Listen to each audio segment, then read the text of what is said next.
بسم الله الرحمن الرحيم الحمد لله رب العالمين وأفضل الصلاة وأزكى التسليم على المبعوث رحمة للعالمين نبينا محمد وعلى آله وصحبه أجمعين. السلام عليكم ورحمة الله وبركاته. Welcome to the book of oaths in Fiqh. We'll continue inshallah the discussion, and we've reached a topic which is the remittance of binding oaths. That's where we stopped at last time, and we mentioned that scholars agreed on three conditions. If they existed, then the exemption is effective in oath. These three conditions is that the exemption should be accompanied to the oath. When you take an oath, swearing by Allah subhanahu wa ta'ala, doing something or avoiding something, it has to be mentioned with it, the exception. An example for this would be, if you say, by Allah, I will not leave Houston. What do you understand from that? Exactly. If you say, by Allah, I will never leave Houston. Next year, you leave Houston. Did you break your oath or no? Someone would tell you broke your oath. Okay, let's go back. By Allah, I will never leave Houston. You took a pause, and someone told you, forever? And you say yes.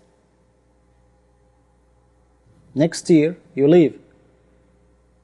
And the one that asked you, you said forever.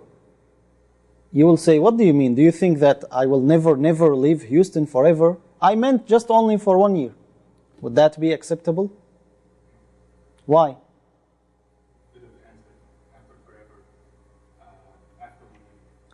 What if from the beginning you said, by Allah, I will never leave Houston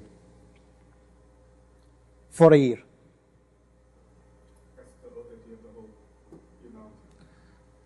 Is this exception valid for a year? So after 1 year, can I leave? Yes. Why? Because I made that condition from the beginning with the oath. Okay, that's what it means, that it has to accompany the oath. They agreed on this one. The next one, it should be expressed. What does that mean?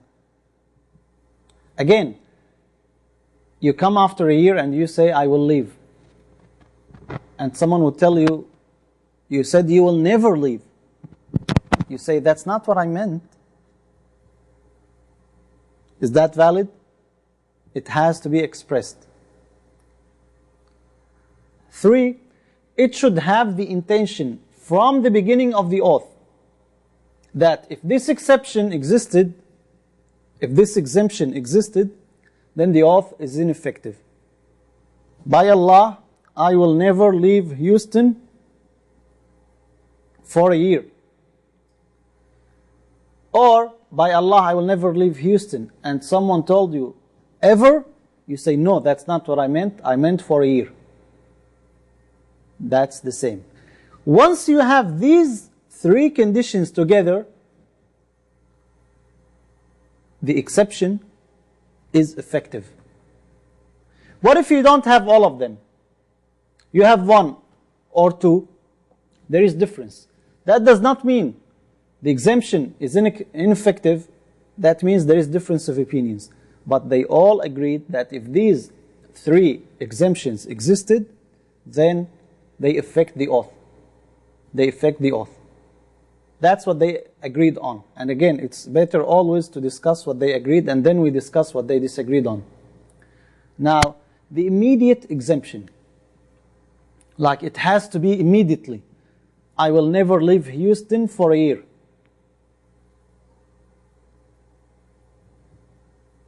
Is it the same as if you're saying, I will never leave Houston, and the phone rang, and you talk. Then after you finish, someone tells you, you were saying you will never leave Houston, and you say, no, I meant for a year.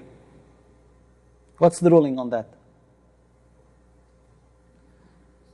Was the exception immediate? There was a separation. Would that separation be effective or no? There is difference of opinions. Group of jurists, including Malik, rahimahullah, stipulated that the exemption has to be immediate. He is strict. It has to be immediate. While Imam Shafi'i rahimahullah said, there is no harm in brief silence. By Allah, I will never leave Houston. For a year. According to Malik, that's not good enough. You had to say it from the beginning.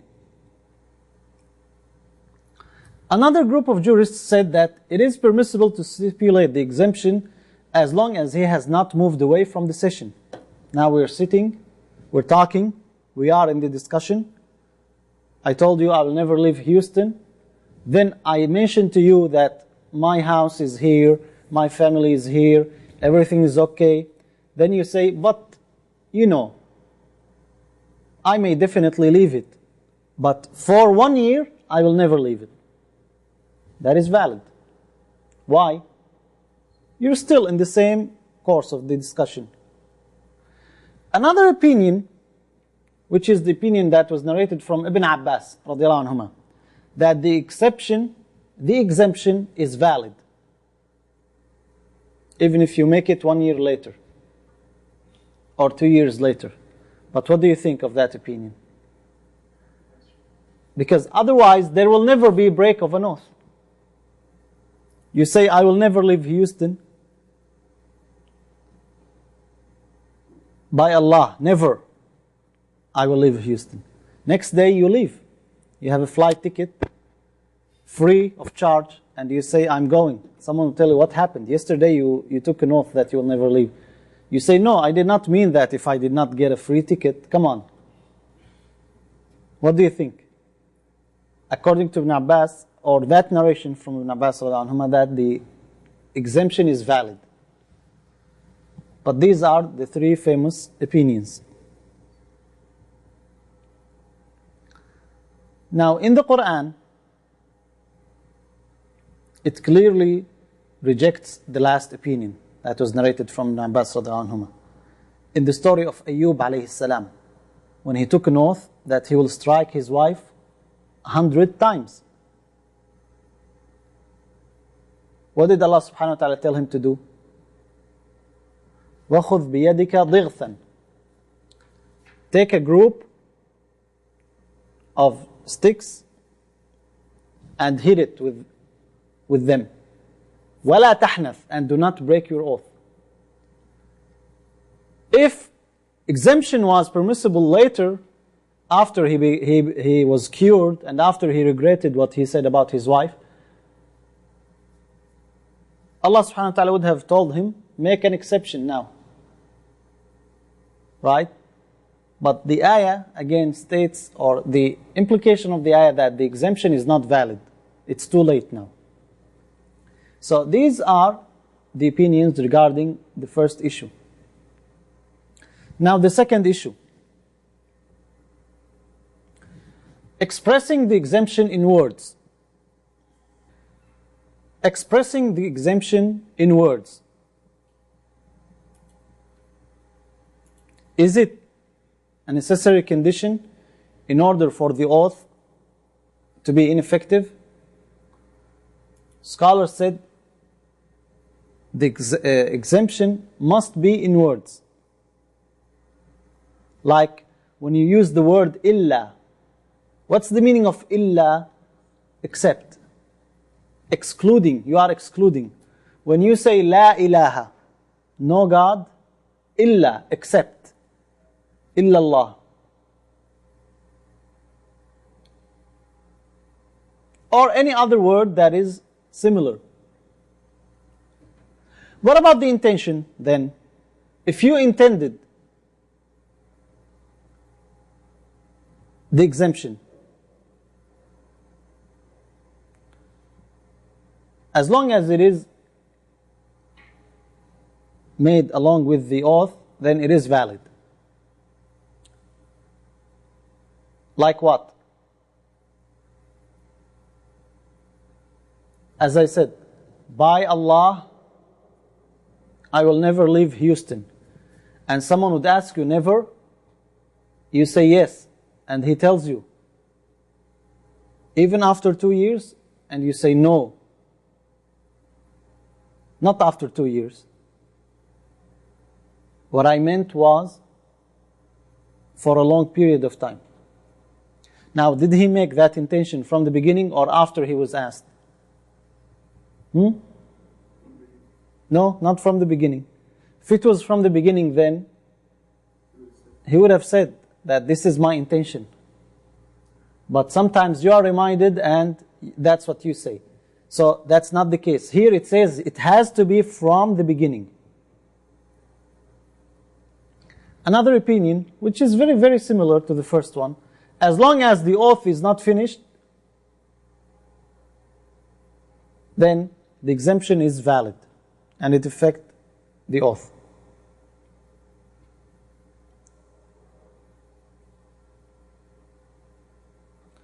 Some scholars differentiated. They said if it is about numbers, then the exemption has to be from the beginning. Like what? By Allah, I will pray 5 times. And someone would tell you, you don't have time. So you say, except 2. That is too late. From the beginning, you have to say the exemption.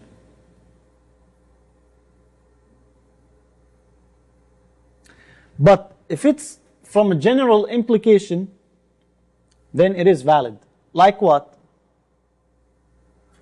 By Allah, I will not read books.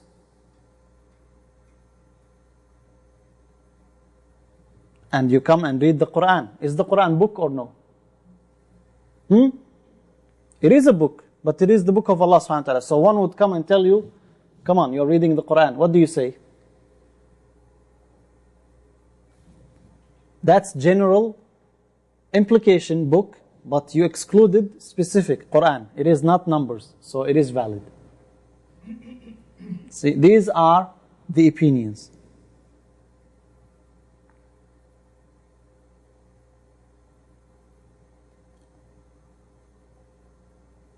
Is this clear so far?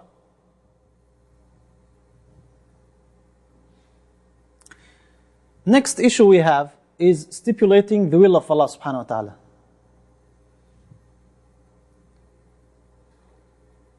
If you say, by Allah, I will hit you, insha'Allah, is that an exemption or no? Or someone tells his wife, by Allah, she is divorced, insha'Allah, if Allah wills. Is she divorced or no? They come to you, husband and wife, telling you this is what happened. Is that a divorce or no? What do you say?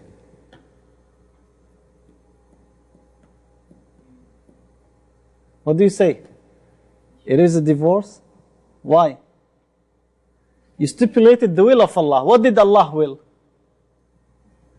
You don't know, so now you are determining. How you say you don't know, but you determined she is divorced? Because he said it before. He said it what? He said it with the inshallah, with the oath. He did not delay it or he did not change. He said she is divorced, inshallah. They use inshallah in 2 different ways. Just vaguely inshallah, or inshallah, you can be like, this is what I want to do. Okay, what if that was the intention? This is what I want to do, but still, inshallah, if Allah wills. If Allah wills, I want to divorce. By Allah, he said, by Allah, she is divorced, inshallah. Means he had the intention, if Allah will, to divorce her. Is she divorced? Well, Allah would what? You know, take his life. She's still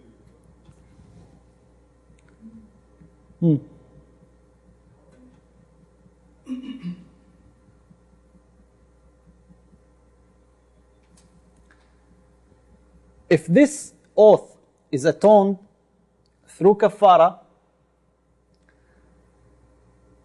all scholars agreed that the will of Allah subhanahu wa ta'ala is effective. Like what? By Allah,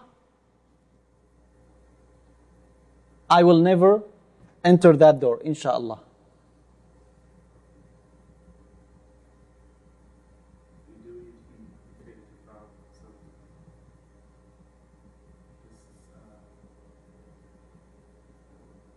Without the will of Allah subhanahu wa ta'ala, if I entered the door,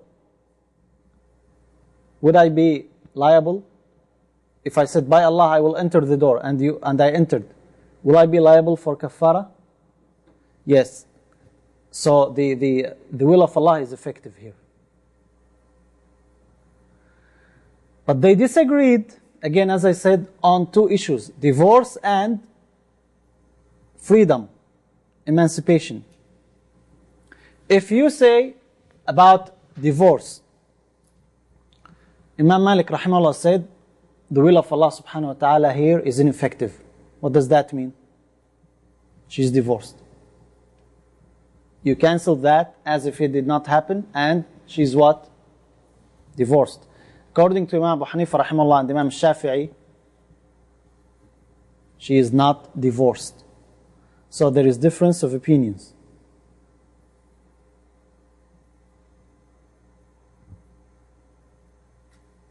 Okay?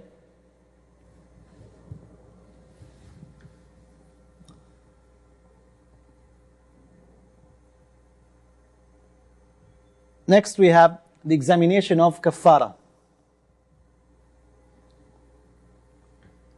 And we will discuss three issues here.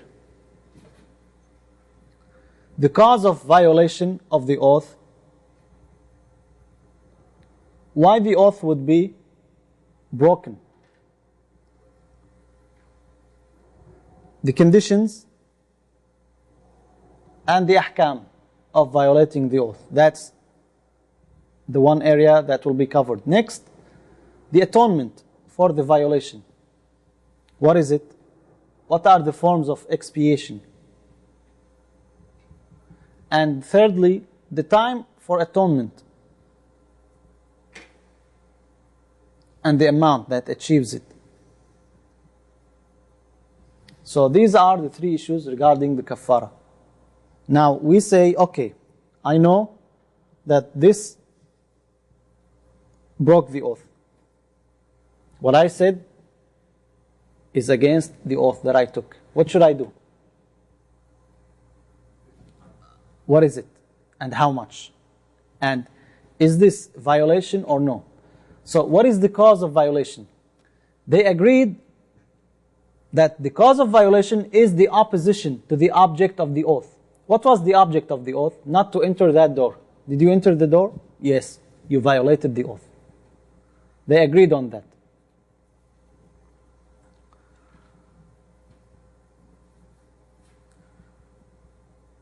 And this could be positive or negative. How is that?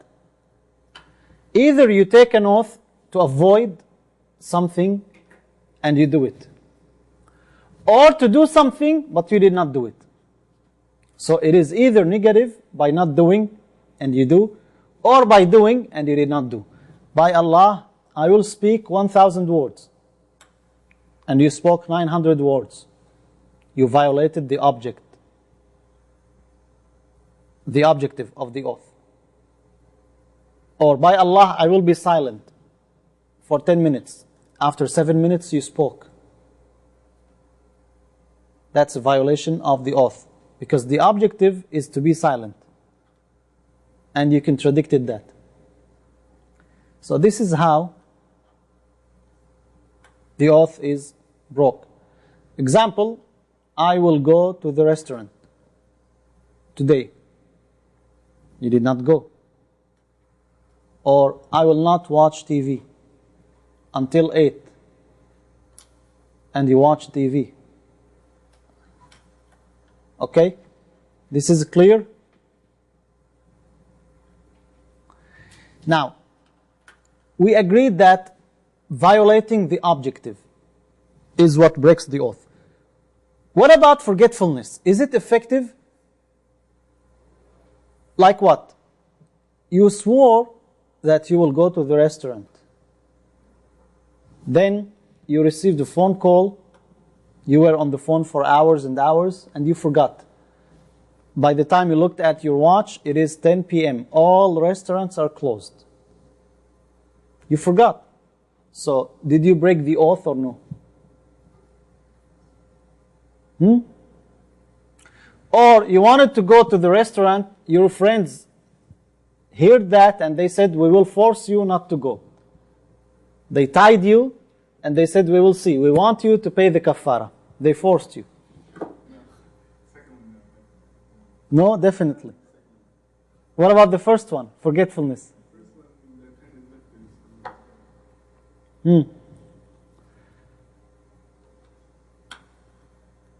What do you think? According to Imam Malik rahimahullah, it doesn't matter. You took the oath, you're responsible. This is a privilege. Nobody told you to take the oath.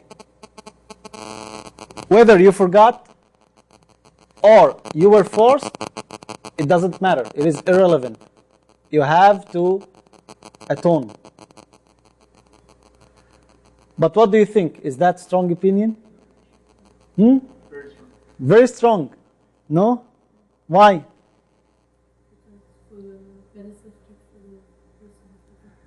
The pen is lifted for the one who forgets. Who told you to take that oath?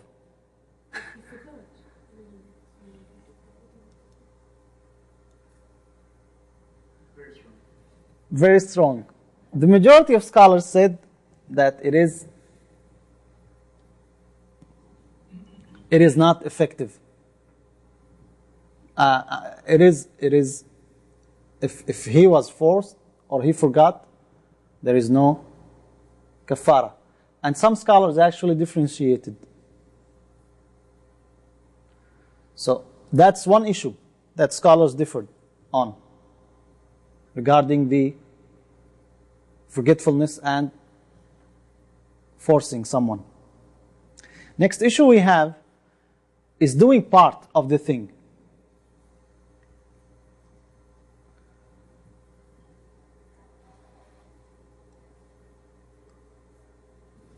You took an oath, by Allah, I will have breakfast. And you drank tea. Because usually when you have breakfast, your breakfast is a tea and one egg. You took only tea.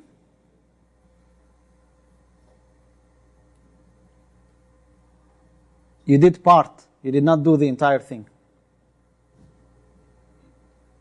Right? Is the cup of tea breakfast? It is part of your breakfast, but it is not your breakfast. So, are you liable for kafara or no? Or, by Allah, I will eat a sandwich, tuna sandwich. You have the foot long from Subway, tuna sandwich, and you took 2 bites from that sandwich. Did you eat the sandwich? What did you eat? Part of it. Yeah, he's kafara. There is kafara? Yeah. Why? Because He made the oath to eat a sandwich. Couldn't a sandwich be 2 bites or smaller? They have small sandwiches, right? For the baby, that is the... you should have bought a small one. Or should, I mean, he didn't intend to eat, he didn't intend only 2 bites. If He didn't intend 2 bites. But he did not have specific size of the sandwich.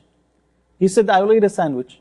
And then he was told, look, you took an oath to eat a sandwich. And he says, okay. He ate 2 bites. And he said, that will be enough. Would he be still liable for the kafara?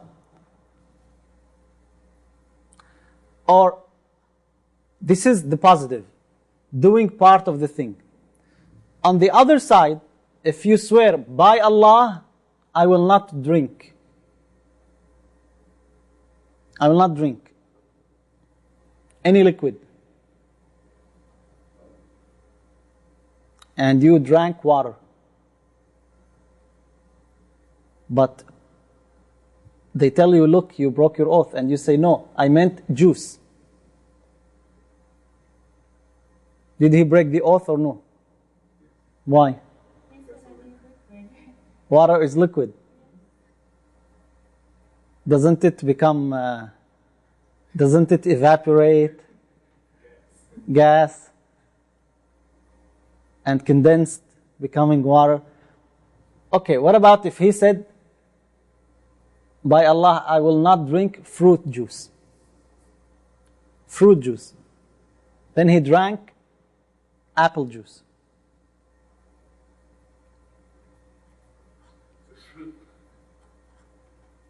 But it is not cocktail.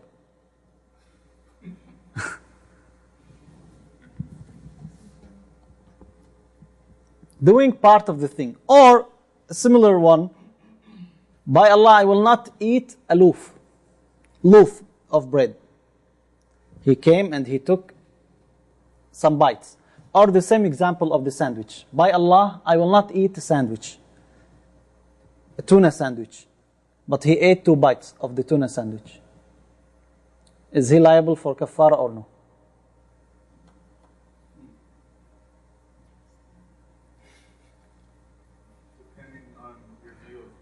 Online. Answer.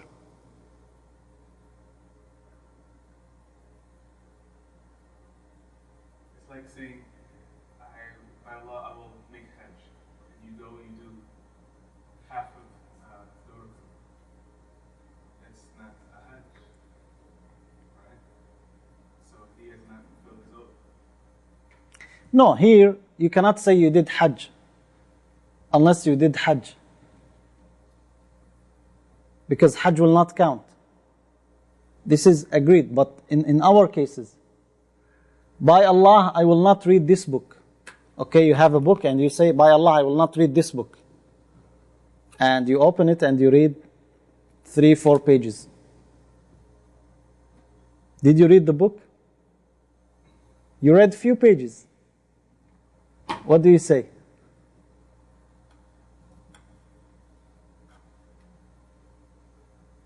According to Malik rahimahullah, both cases you are liable for kafara, in both cases.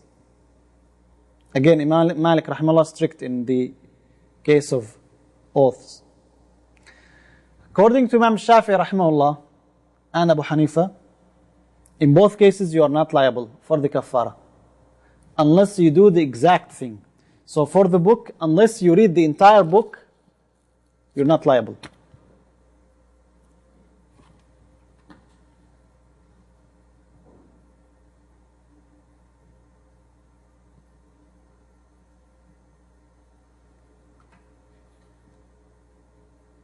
Now, if someone asked you, did you read the book?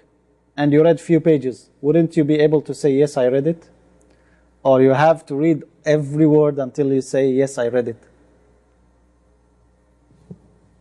What do you think? When you say that you read the book, it implies the whole thing. It implies the whole thing, yeah.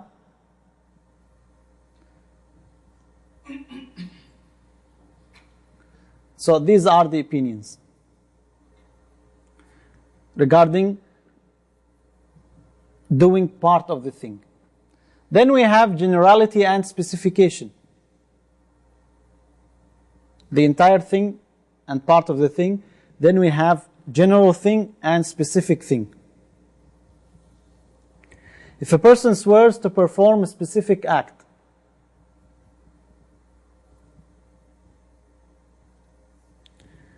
But the implied intention is understood as a wider thing.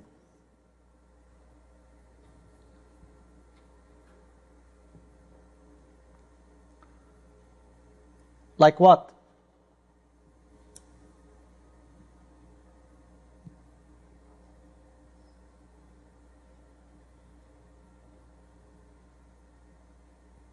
I will read this book. Mm-hmm.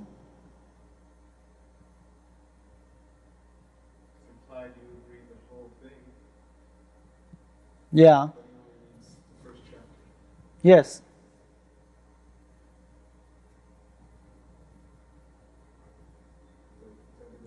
If you say, by Allah, I will not watch TV. And you open on a channel. That channel is specific thing. Or, no, that's difficult to judge because you have video, you have the same example, breakfast and parts of it.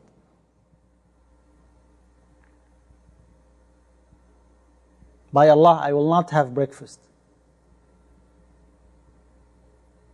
And you had 3-4 bites. Or you had a drink, coffee. You drank coffee. Will you be liable to kafara or no? And yes.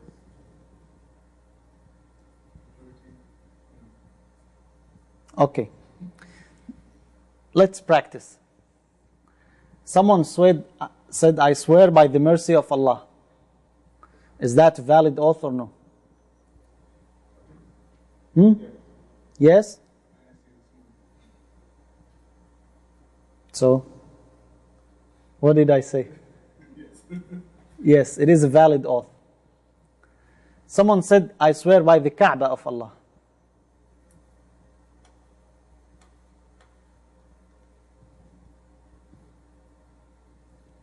The Kaaba of Allah. Aliyah, no? Abdullah, no? Some say it's something. It is revered, yes. So, can you swear by the Kaaba of Allah? According to those who say nothing but by Allah. What do you say? You. I'm not asking you to give me the difference of opinions. Why? Oh, online, Olivia says yes. Shaza says yes. Now they differ. If you say yes, why? And if you say no, why? Isn't the Kaaba of Allah subhanahu wa ta'ala revered? Yes, But what? Prophet Prophet ﷺ did what? said, do not swear by your fathers. Do not swear by your fathers. Aren't fathers revered in the Sharia? Aren't you revered in the Sharia? He continued and said, Aren't you? وَلَقَدْ كَرَّمْنَا بَنِي آدَمَ. We have indeed honored the children of Adam. he continued and said, if you were to swear by something, swear by Allah. If you swear by something, swear by Allah. But this is the Kaaba of Allah. It's just like the mercy of Allah. No, you cannot. It is different. You don't swear by Mecca, by Medina, by Kaaba. You swear by Allah subhanahu wa ta'ala or His names and attributes only. The Prophet ﷺ said, Man halafa bi ghayri Allahi faqad ashrak. He committed shirk. He committed shirk.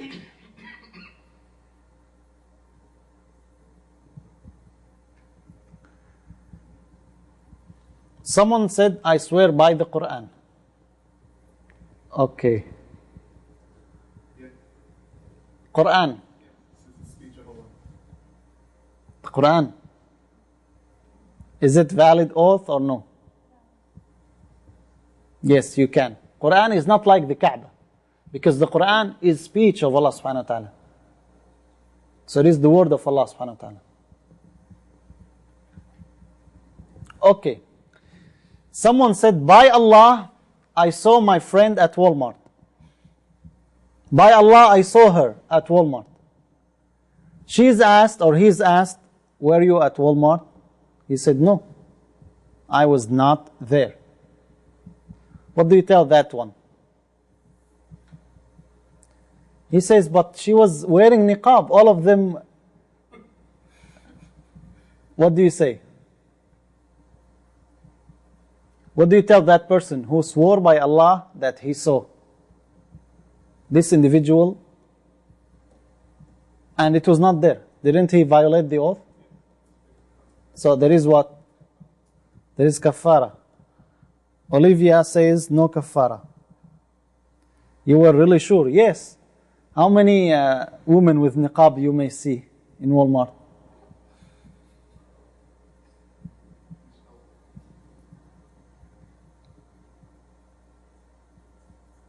Shaza says also there is no kafara. What do you say?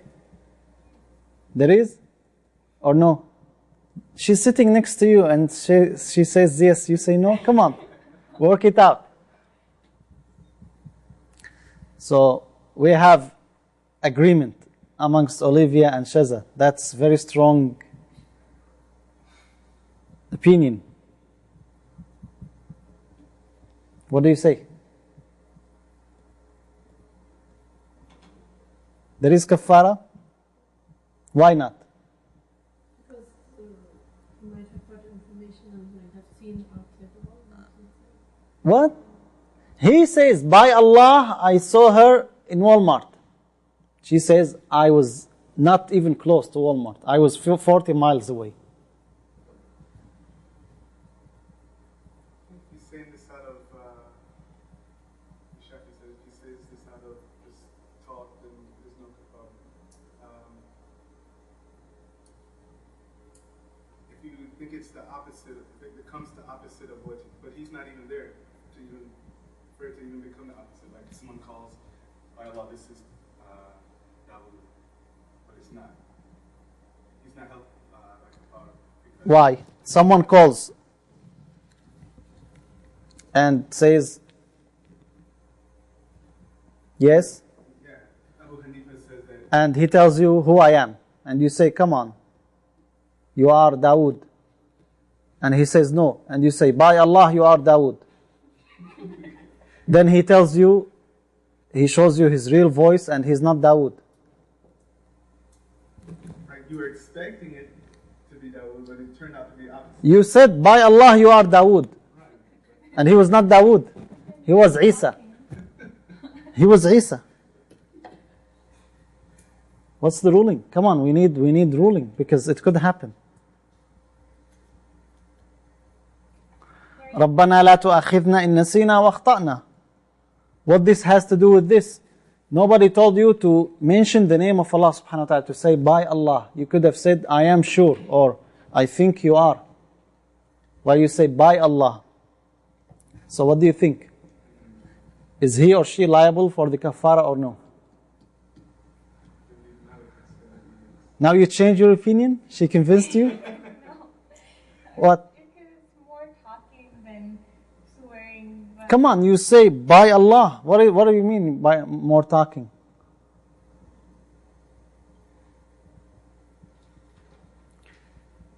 He or she was mistaken, that's true. Then when you are liable for the kafara? If that is not kafara. According to some scholars, you are liable for the kafara. According to a Shafi'i, because when you just say it, by Allah, I think you are Dawood. That is different. Or, by Allah, we went there, by Allah, we did that. You are talking and you mention it several times just as means of talking, not as means of confirmation. According to other scholars, you're not liable for the kafara because you swore on something that you're certain of, then it appeared to be the opposite. Okay? Any questions? Okay, last one. Someone said, I testify on this.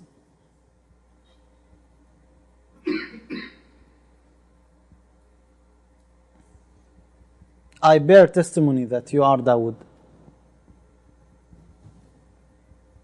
This is not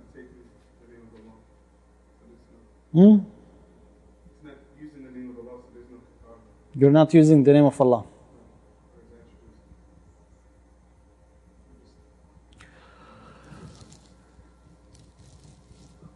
He didn't testify by anything. Someone came and said, my friend took from me $2,000. And you say, yes, I bear testimony that he did. What is this? Is this an oath or no?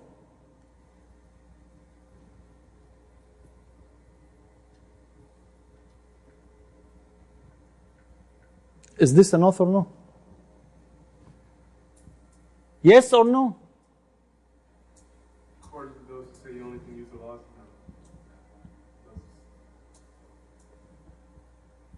Well, the four Imams say you cannot use other than the word of Allah, the name of Allah and His attributes.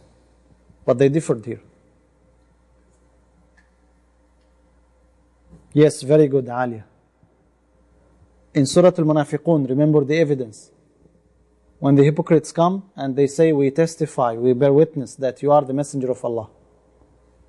Allah subhanahu wa ta'ala said they took their oaths a means of protection. They did not say by Allah, but scholars say it is implied. When you say, I bear witness, I testify, you imply Allah subhanahu wa ta'ala. You testify by Allah.